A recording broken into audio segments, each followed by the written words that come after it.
It was a chilly season opener for the Union, but the action on the field brought a ton of heat. We break down the club's match against Chicago Fire FC and take a look at the road ahead for the Union. All that and more with Union Insider starting now. Takes the strike on, and it's off the inside of the post. Up for the Argentine. Oh, brilliant! Martinez fires.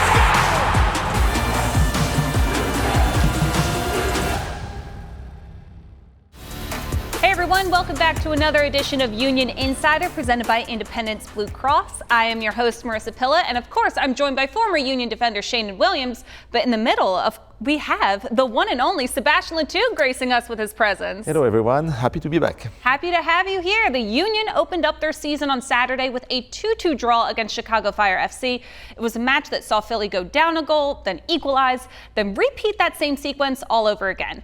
But instead of telling you what happened, how about we show you? Here are the highlights from Saturday's match.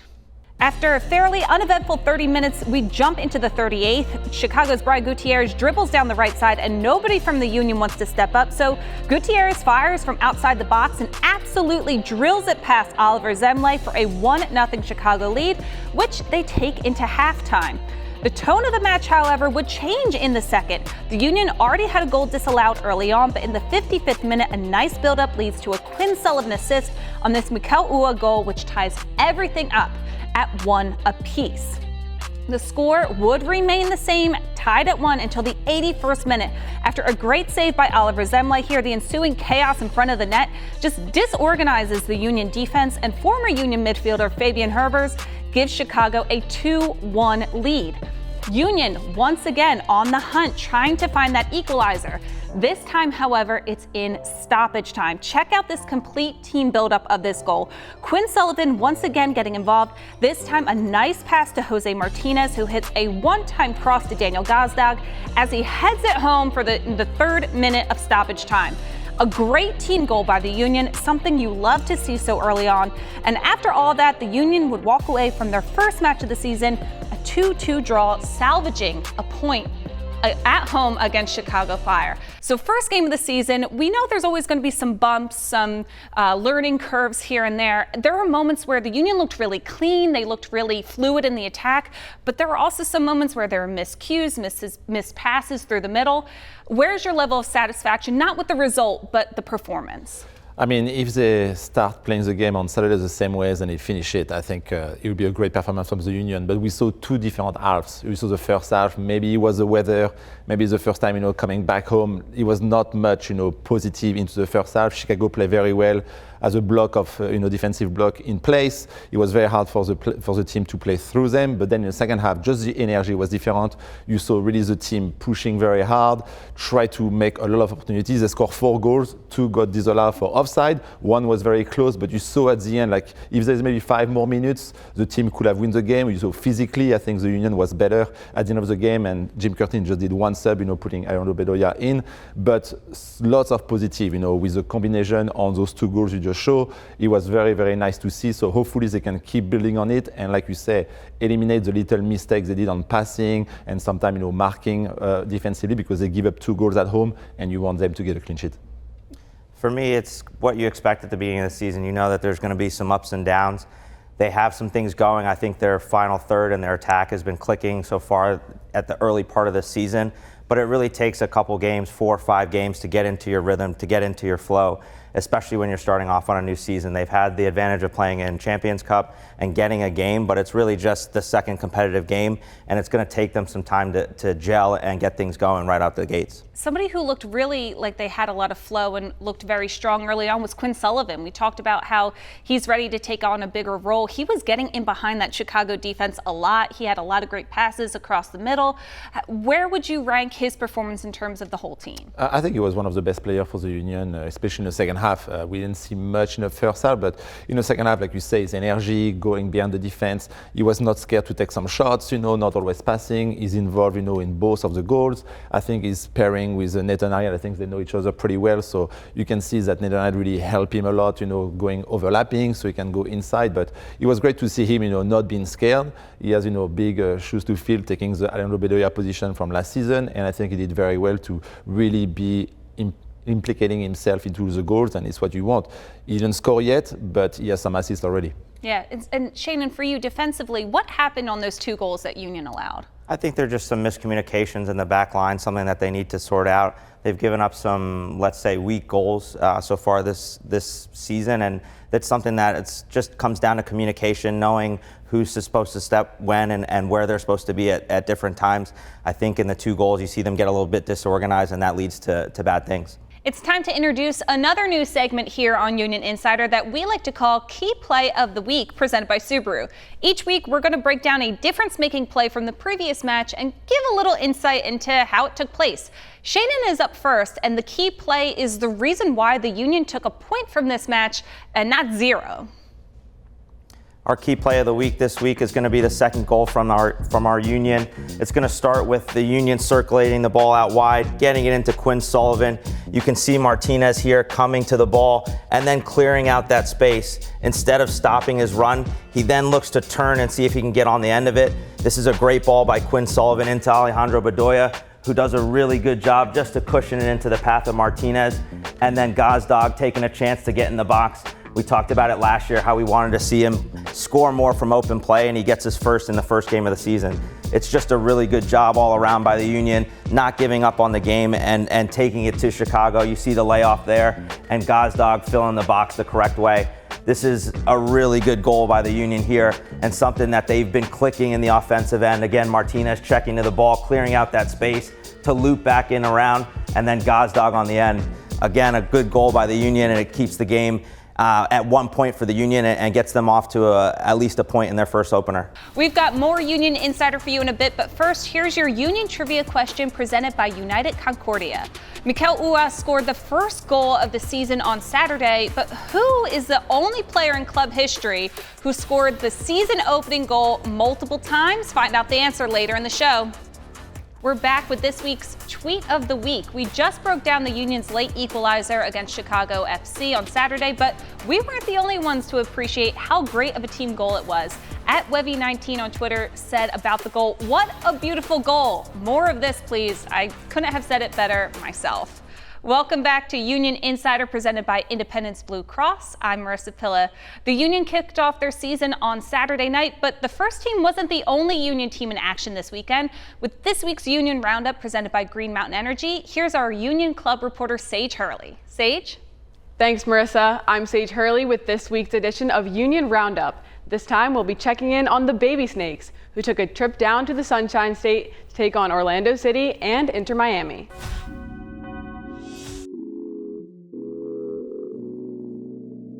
It was a weekend out of the cold and into the Florida sunshine for the Philadelphia Union Academy as the U15s and the U17s took a trip down south to take on Orlando City and Inter Miami.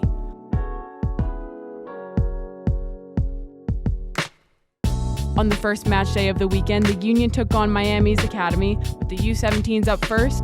In a tight contest, the Union emerged victorious thanks to a 2-goal performance from Anis Saidi. The U15s were up next, and the result would be the same. Tyler Gladstone netted himself a brace, with the winner being a nice charging run down the right sideline and a composed finish in front of the net. Miami would score their only goal late in the contest, but it would prove to be too much to overcome, with the Union being the victors by a score of 2-1.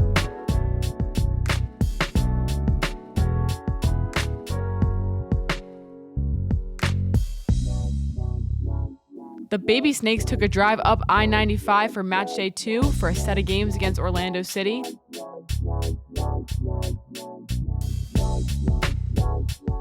The U17s kept the momentum going from Saturday. This time it was Diego Rocio who led the way for the Union with a 3-goal performance that saw them overwhelm Orlando 4-1. The U15s were up next to try and secure a perfect weekend for the Academy down in Florida, but Orlando won the final match of the weekend, 3-0.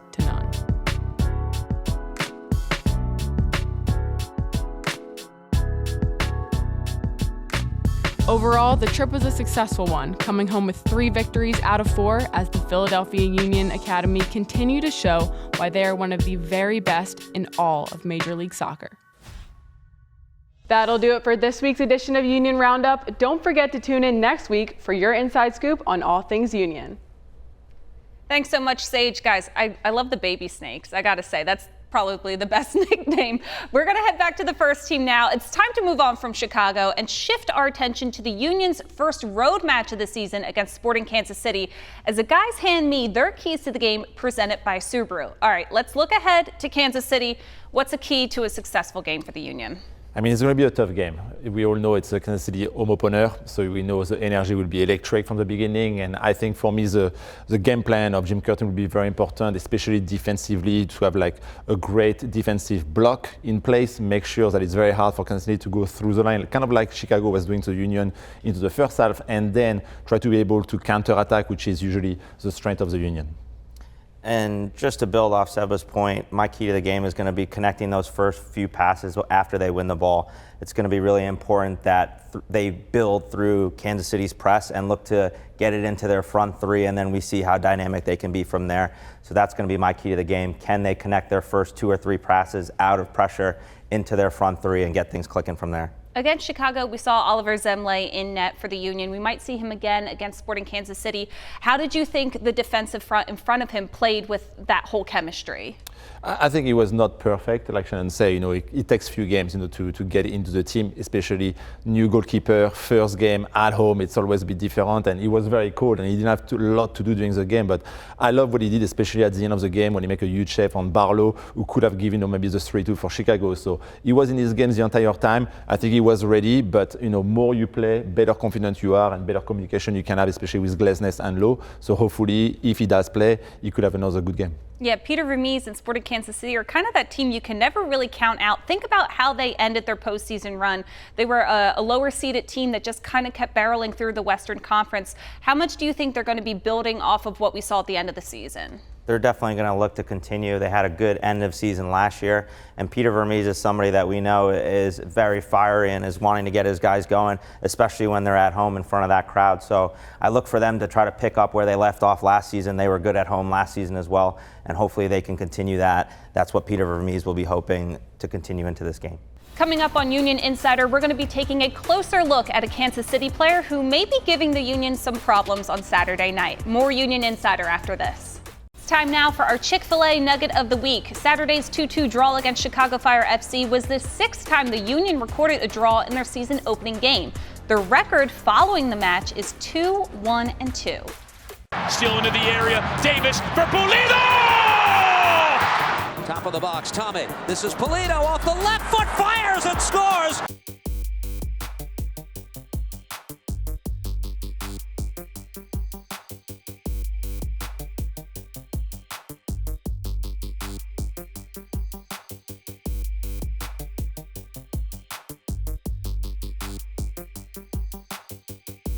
His man, and then Pulido! Pulido! All the cool, all the tools. Alan Pulido, the main man, the money man in Kansas City, and he is delivering.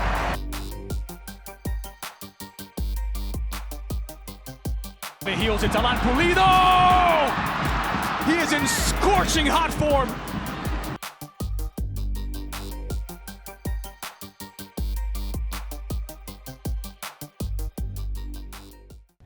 Welcome back to Union Insider, presented by Independence Blue Cross. Marisa, Seba, Sheanon here with you. And with most teams, there's always that one player that needs to be the focus of a game plan. Someone you talk about shutting down or at least slowing down in preparation for that match. The Union will have that this Saturday when they take on Sporting Kansas City as they look to slow down their leading goal scorer from last season, Alan Pulido. Pulido came over to SKC as a designated player from CD Guadalajara in 2019, where he set the club record transfer fee in KC. He scored 28 goals and assisted on 11 more in his 62 career matches for SKC, including 14 goals and 3 assists last season. The 33-year-old Mexican international has capped 13 times for El Tri, including playing in the 2014 World Cup. So when we take all of that, considering how he played last year, where do you begin your scouting report for Pulido? I mean, he's a big target, a real number 9, for them. And knowing that they play, with like a 4-3-3 type of formations, they have Johnny Russell on one side, Shallowy on the other side, who can really give a great service to him inside the box. And his movement is very good. You don't need to give him a lot of space for him to be able to put the ball in the back of the net. He's not maybe the most fanciest, forward, but he's always at the right place at the right time. So it's going to be a great, matchup between Glesnes, Lowe, maybe Elliott, depending on who is playing. But a great communication, I think, between them and need to be happening so they know exactly where he's at whole time. How has the Union's defense fared with players similar to Pulido? They've been hit or miss, in my opinion. They've done a good job with some players in the league, and they haven't done such a good job. I think that it needs to be something that they focus on for this game. He's going to rely a lot on service. They need to do a good job in the wide areas, shutting down service, both Harriel and Kai on the left-hand side. And if they can do that, then his touches become a little bit more limited. And I think that Kansas City using him as a focal point, they need to do a good job of being tight to him anytime he's getting the ball, try and get him off the ball, and then follow him into the box. If they can do that, then I think that they can slow down this Kansas City attack and hopefully get out of there with a 0. Seba, you were the type of player that everybody game planned for. When they were playing the Philadelphia Union, they were always looking towards you. What does that add to your playing style when you're the person that's trying to be shut down? How does that elevate you? I mean, it's a bit different. You don't really think about it when you play as a player. I think he just feels very comfortable in this team in Kansas City. He just signed a new contract. He scored 14 goals last season coming back from an injury. So he's full of confidence. I think, like Sheanon said, his game, it's all about his team. If he got good service from the both of the side, with Shallowy, Russell, even with the fullback of Kansas City, and you have him, giving good service, even if he doesn't score all the time, but he put always himself in the best position, it's usually like not having the ball who brings the confidence low forward. So if they can reduce the service to him, I think it will be a big win for the Union. We've gone over pretty much everything there is to go over for the Union for now, so it's time to take a look at the rest of MLS in this week's Around the League presented by Torque. Some teams started off slow on the goal-scoring front this weekend, but don't tell that to DC United's Christian Benteke. The Belgian forward scored all 3 goals for DC United in their season-opening win at home against the New England Revolution. And he is taking the very, very early lead in the MLS Golden Boot race. What a performance! And of course, we have to talk about the exciting match that took place in Southern California on Sunday night. After the LA Galaxy scored the go-ahead goal in the 75th minute, a couple of soccer legends teamed up for Inter Miami's equalizer. Jordi Alba and Messi go back and forth with some fancy passing, and Messi finally puts home the tying goal as Inter Miami steals 2 points on the road from LA Galaxy in a 1-1 draw. When Union Insider returns, Seba and Sheanon will give us their players to watch for Saturday's match at Sporting Kansas City, the Union's first road tilt of the MLS season. We'll be right back after this.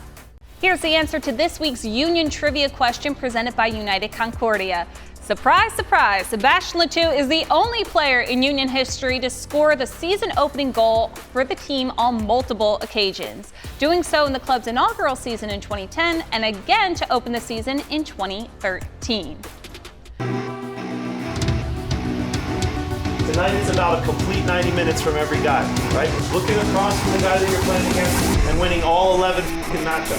He's in the box. The goal! Off the post. Knocked in. Winger. Union lead by 2. Looking. Shooting. Over. Goal. Union lead. Here's Bedoya who won it in the air. Oh, what a goal.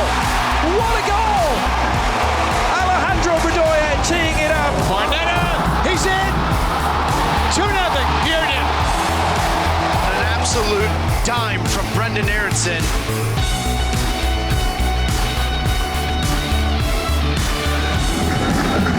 Shake up personnel. Headed away, and it's in the back of goal.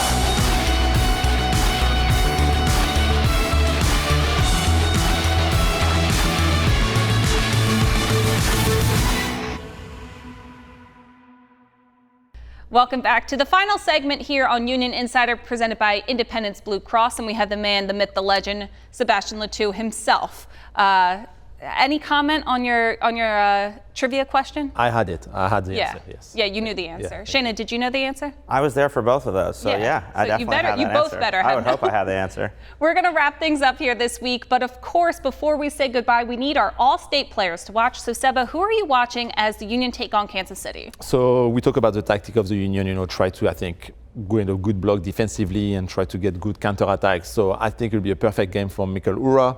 He already scored his first goal this year at home against Chicago, so it's kind of like the weight of his shoulder. So I really think we can really use his speed into the space and hopefully have the right timing of his run, the right vision from the midfield player or the defense to try to give the ball to him into the space. And he can probably get 1 or 2 goals maybe for the team against Australia. So it's my hope, so it's the player I'm going to look for. I think we all hope for that. Sheanon? For me, it's going to be Quinn Sullivan. I think he's had a great start to the season. He's been really influential in a couple of the Union goals, assisting on a couple, and just being involved in a couple. So I think if he can continue this hot streak, he'll see his minutes grow and see if he can't take that next step like Jack McGlynn did last year. Yeah, it was really exciting to see how Quinn was able to really link up that play against Chicago. And if this is just the beginning, I feel like there's only good things to come from him. Absolutely. He's had a great start to the season, and we really hope that that continues for him. Of course. That's going to do it for this one. The Union travel out to Missouri to take on Sporting Kansas City on Saturday, March 2nd at 8:30 p.m. on Apple TV. Dave Leno and Sebastian Letou will be on the call. WWDB 860 AM. For Sheanon, Seba, I'm Marisa. We'll see you next week.